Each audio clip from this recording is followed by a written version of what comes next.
Il n'aura pas lié. Alléluia. Le plan de l'ennemi, le diable a échoué. Parce que Dieu nous a fait grâce. Donc, je vais nous dire une chose.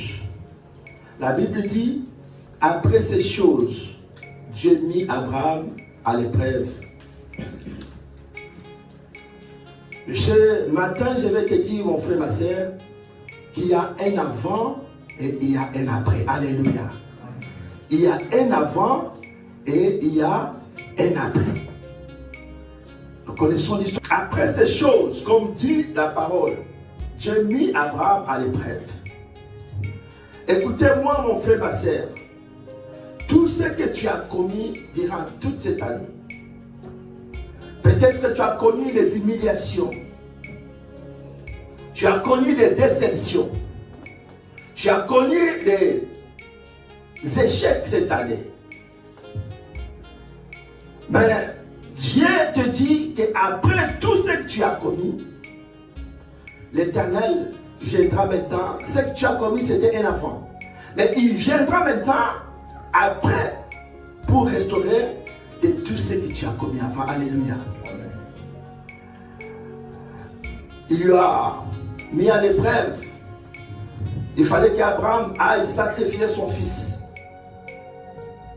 Le seul et unique fils que Dieu lui avait donné. Dieu lui avait indiqué d'aller sacrifier son fils sur une montagne que lui-même l'Éternel lui dirait.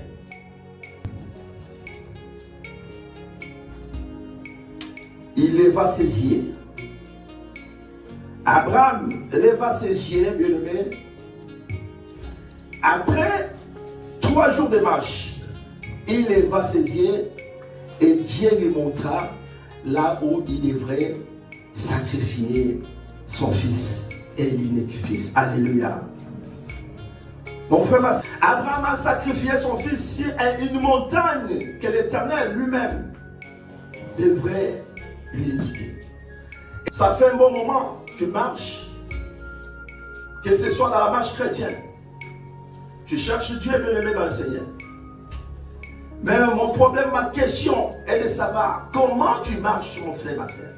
Et nous devons lever nos yeux dans la prière. Nous devons chercher l'Éternel dans la prière. Comme l'a dit David, je lève mes yeux vers la montagne.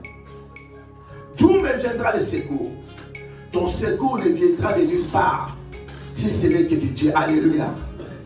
Notre secours viendra que de l'Éternel.